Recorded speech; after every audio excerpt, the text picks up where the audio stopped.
How's it going, guys? It's Mr. Lo4f, and today I'm going to go and do a contract called Airport, where I'm starting on the Crossroads map. I've got to go down to the bottom right hand corner, grab 4 lots of oil barrels, and then take them through the Institute map to the Harvest Court map, to the airport there, and then once I've done that I unlock like a refueling station. So yeah, from Crossroads I'm going to zip across there, grab a trailer, down to the rail yard and grab the oil barrels, and then kind of wiggle my way up here. I've kind of gone a bit of a different route just because I don't normally go that way round. Yeah, grab a bit of fuel and then through the gateway to the Institute map. And for this one, I'm taking Dolphin and Lo4f, good old classic pair. I've been going through a few different vehicles. I've still got a couple that I've not kind of taken out for a while that I'm still planning on doing. And yeah, this mission for the most part is quite a long drive. It's nice, it's not bad or anything, but yeah, I didn't want to take a vehicle that's kind of a little bit on the weaker side and kind of struggling, because this mission ended up being about 25 minutes. It'd probably add another 10 odd minutes on if it was like a bit of a slower vehicle. That bump there gets me every time. They must have known we're going to cut through here. I reckon when they were testing it, this is the way they ended up going, and they put that bump there.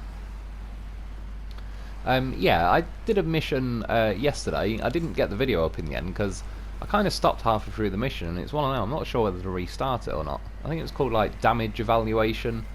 I had to go and grab a trailer and take it to, I can't remember what they called it now, but it's on the left hand side of the map, on the Institute map.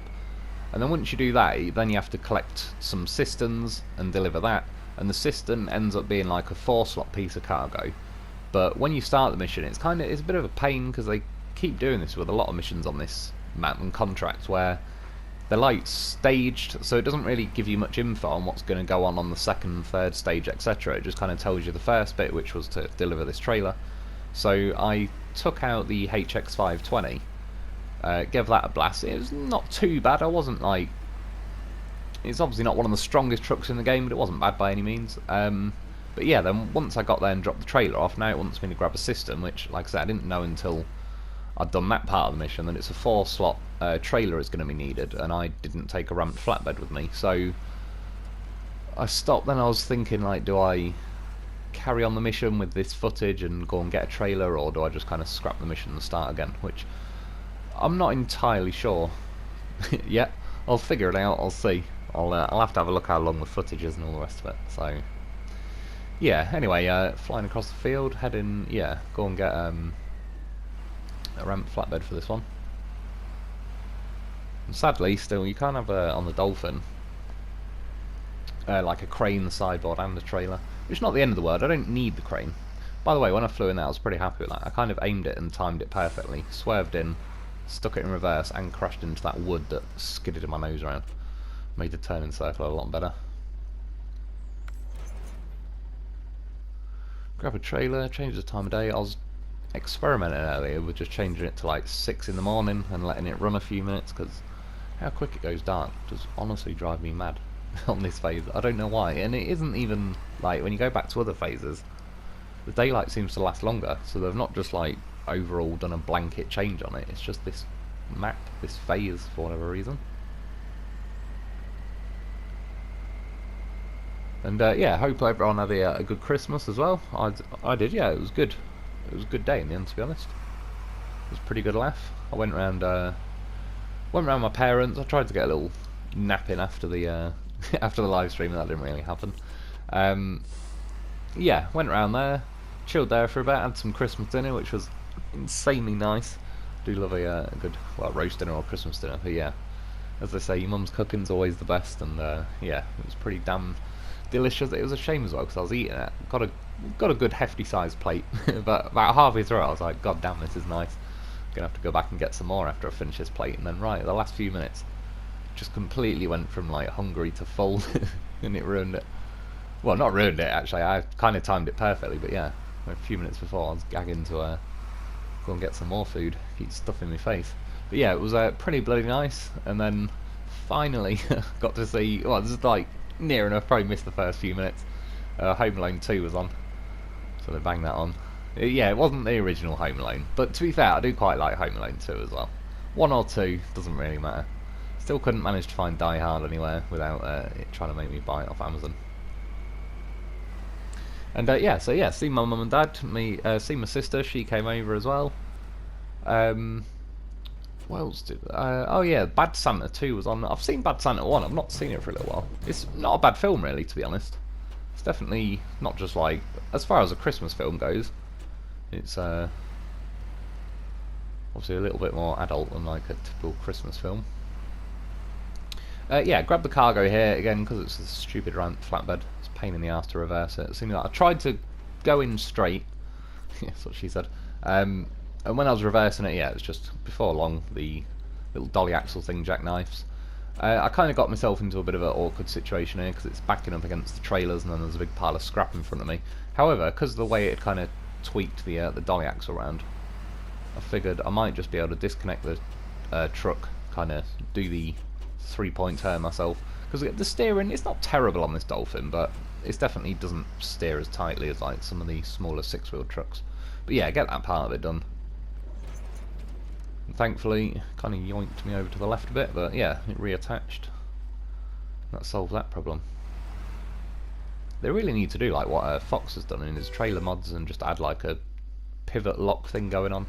Because that actually works out alright, because you've still got the pivot point between, like, you know, where the trailer attaches to the truck.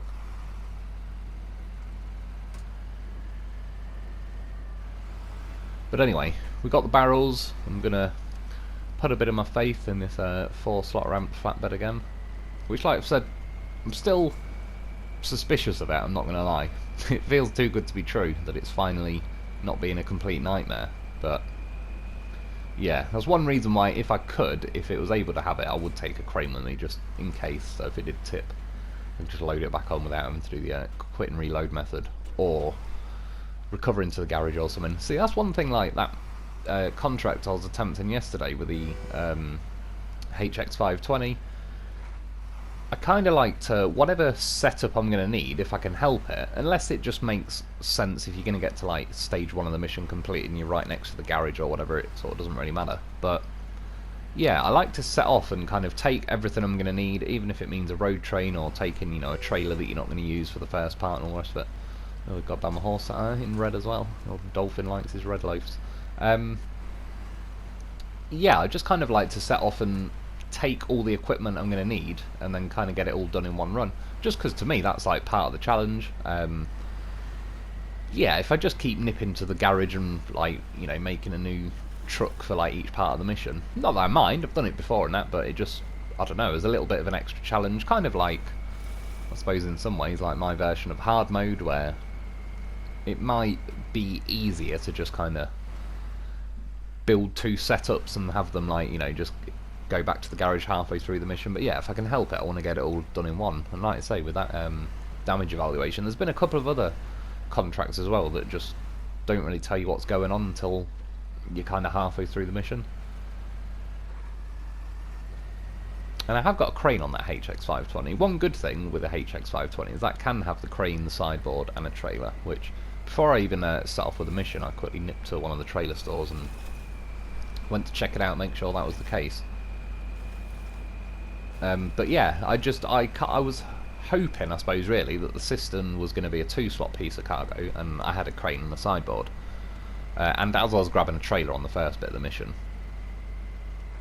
but yeah, it just didn't bother it. Not didn't bother, I didn't know I'd need a ramp flatbed or anything, so I suppose I still could complete the mission. Oh, I don't know, actually. I was going to say I could just hold the cargo with my crane and kind of drive along, fly it like a kite, do it that way. But I'm going to need some kind of vehicle trailer to pack it on, just then for the mission to be able to accept it and let me drop it off. So yeah, I'll think about it. I might end up just scrapping the mission and going with a different truck, or now I've got some of the footage, maybe I will just nip a different truck over there with a ramped flatbed and then do it that way. Yeah, it kind of took a little bit of a different route on. Normally I could carry on following the train tracks a little bit further, but as I've not only done that and it's kind of the same route repeatedly. That's one thing, even though like these maps, they're pretty massive maps, they've got like various different routes, but I tend to find like that train yard I've just gone to get these oil barrels, you go there for quite a lot of stuff and it just ends up being like the same lines you take each time, which is not the end of the world, because that's one thing I've liked about mixing up all the different trucks. So even if it is the same drive, you kind of get a little bit of a gauge on how weak and strong various trucks are when you've been driving down the same section. That's one reason why today, like I said, I wanted to take the Dolphin. It's been a little while since I've last driven it, and yeah, just because I know there's quite a long way to go. Even though this thing's got a fairly small fuel tank, like I said, I've got a goddamn horse with me, so I've got a 200 extra litres of fuel really, so kind of like a full tank again. Also along the way here, just before I go through the gateway to the Institute map, there is a refueling station, so that's pretty handy. Had to cut through a few of those sunflowers. But yeah, I wanted a vehicle where I could stick it in high range and kind of... That's one nice thing with the Dolphin. Once you get it in high range, it's pretty good at keeping its momentum.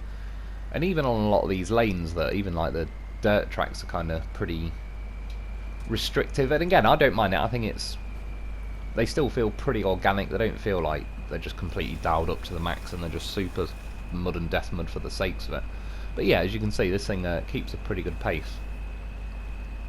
So even though it's not got a lot of fuel, you get a lot of miles out of it.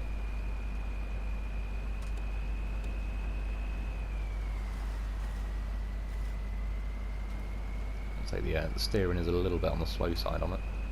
You sort of more get used to it. If you steer long enough, it's like the first half of the steering's quite slow.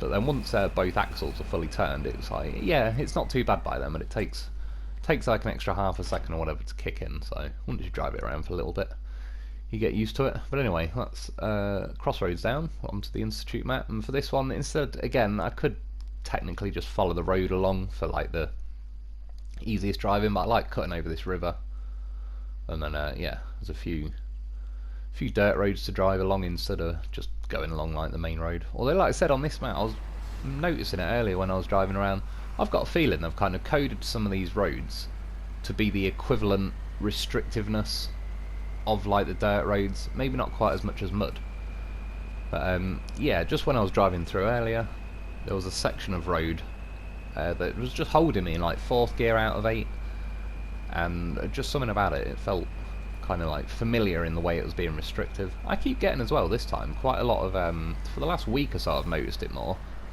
quite a lot of frame rate sort of lagging going on.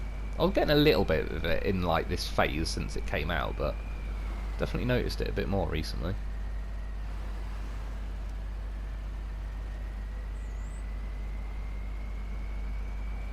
Already deleted nearly 3/4 of my suspension. That's one thing. That's one price you do pay when you can keep a pretty nice pace. For the most part, I mean, yeah, the Dolphin's not bad at detonating or whatever. It's got pretty strong suspension and all the rest of it. It's just one of those things in this game. Sometimes you hit a bump really hard and you get away with nothing, and you sort of think really it'd kind of be fair if it did take a bit of a hit of damage, and then yeah, other times you run over, God knows, like a twig or a molehill. Goddamn sons of bitches. Yeah, and then it completely detonates your vehicle. I actually did a quit and reload method right near the start of this when I was getting the footage. One, because my cat turned up and I wasn't looking, and then I was just driving like pretty badly. But yeah, I went down this little slope just before I was going onto the field where when I went and grabbed the ramped flatbed, and it absolutely imploded everything. Deleted my suspension, my fuel tank, and a couple of tyres. And I was only going like 4 miles an hour or something. A bit harsh.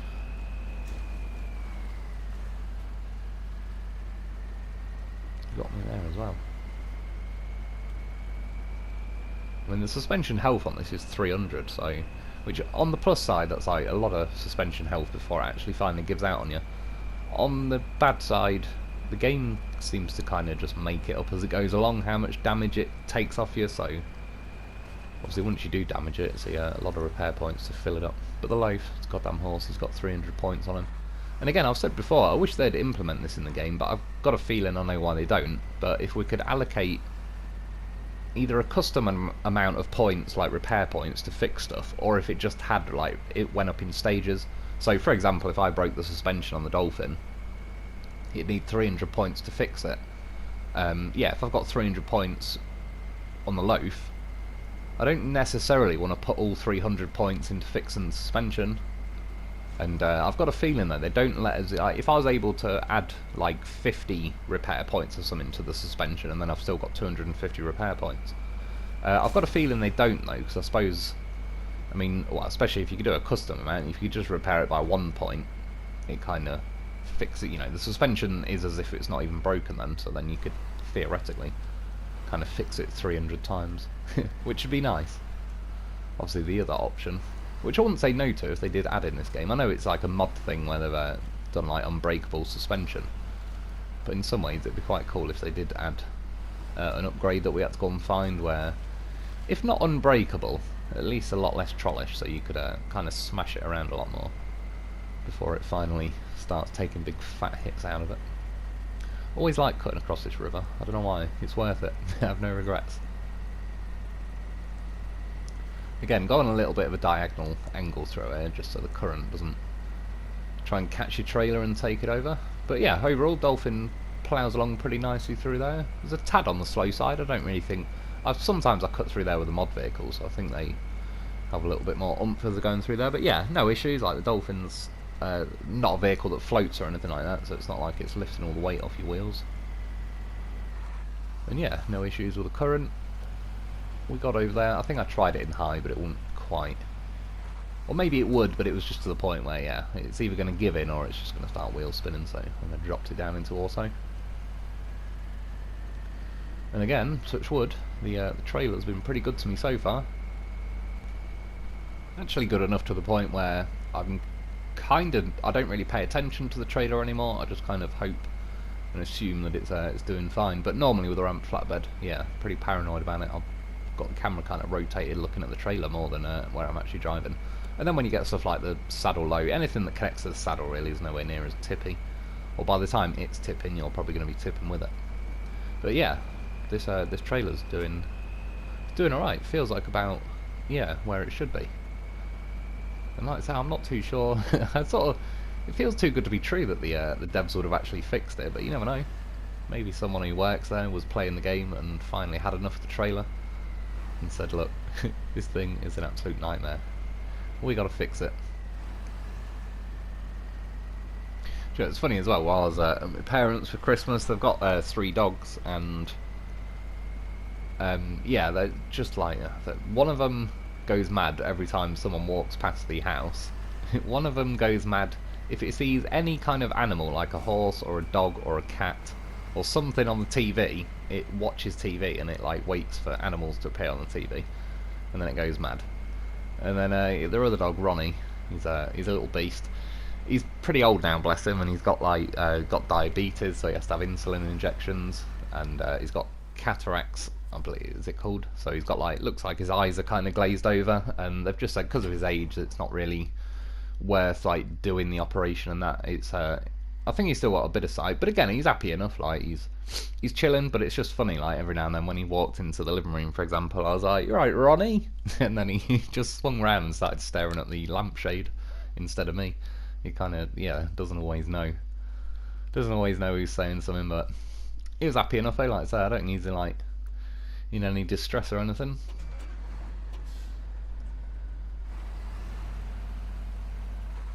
Anyway, we're yeah, on to the, what's it called, Harvest Court map. Overall, it's pretty easy, simple drive on the Institute map. I tried for about 10 seconds with the auto, and was like, oh hell no. Like I say, one of the nice things is when you, other than the fact that there's a nice pace, and it feels like you get all your torque and you got some oomph going in the engine when you're in high gear. I was almost tempted to try the off-road gearbox, but just because I knew this was quite a long journey, yeah, I wanted to stick with the high range. But yeah, the other nice thing is once you actually get wound up, like up to speed, if you look at your fuel per minute, like your litres per minute you're using, it drops down quite a lot. When you're actually going flat out and all the rest of it, it's around 22 to 24 litres a minute. But once you've got up to speed, it kind of drops down to about, it can go as low as sort of 8 litres a minute. And again, you know, at the pace you're going when you're kind of flat out in high gear, it's pretty good value for your money on your fuel. And cutting across here, there appears to be a mission I've got to do at some point called Log Bridge or something like that. I'm obviously driving through the tracks where, when you do the mission, it'll add the logs to. I kind of figured it might be a little bit trollish. It probably would make more sense to go around either side, but I suppose just kind of out of curiosity I wanted to see. Thankfully, just within reach was like a big dead tree there. See, if the trees look like that, that was like a monster tree. I could, it makes sense getting stuck on like the roots of that tree. Yeah, so needed a little bit of a winch. Got me just forward enough, clambering over these logs. I've got the mud tyres on for this one. It's one of the newer mud tyres that they've added. I don't think there is any difference between like that and the normal mud tyres. I was just thinking, obviously with this vehicle you can have the mud version of the chained, which maybe they would have bit down on these logs a little bit better.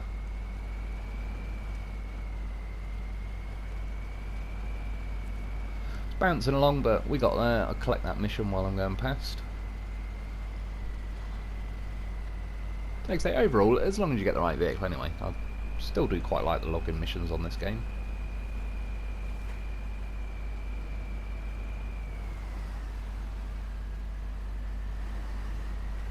And yeah, as you can see, like the Dolphin just keeps good pace going down all these sort of country lanes. Not country lanes, it's probably not accurate enough. Probably a little bit more severe than country lanes. Although that being said, I've been down a fair few, like I said, one years ago we were in the Isle of Man driving around, and we ended up, I don't know, it just looked like it said, you know, go this way to whatever town we were going, I can't remember. And as we kept driving down this road, it went from like tarmac road to kind of just flattened sort of mud and tracks going along. And then yeah, about another half mile down, it was big ruts in the road, like full on off-roading. There was like pieces of brick and rocks and all sorts of stuff. And we were in an old E34 BMW 525. Yeah, which sort of wasn't wasn't ideally suited. But I just remember as we were driving past this gateway, it's in the middle of nowhere as well, for the Isle of Man, anyway. And yeah, there was like 4 farmers just stood around talking near the gateway. God knows what they were up to, like some secret Illuminati meeting going on, about to do a seance or something. But yeah, they just all looked around, looking at us like, what the fuck? The BMW just rallying across the countryside. It made it though. It was a good one. Yeah, as I was climbing up that side, out the river, it was pretty much got away with it all, and then smashed into a little bump as I was going up the other side. Deleted my suspension, blew at least 1 tyre, maybe 2. And then when I went to go and change, there's a little edit there, because the bloody down on the D-pad on my remote decided it was the time that it's going to give up again, so yeah, to smack a bit more warranty into it. It's working like a charm again. Well, for the most part. As good as could be expected. But you see, that's why I take a loaf. Got a goddamn professional with me. And not only while I was like fixing the truck as well, it kind of worked out nicely to transfer a bit of fuel over.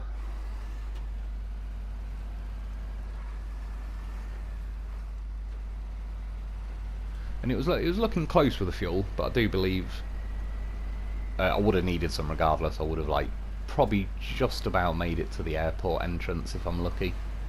Well, I ended up putting 100 litres over from the loaf. Saved 20 for himself, just in case, you never know. Yeah. I can't quite see, but I think, is that 112 I'm on? So yeah, it's going to be close. And like I say, it's pretty handy having a refueling thing at the airport, because yeah, you don't, like, if you went to the garage, you've still got to like recover into the garage and then back out and all the rest of it.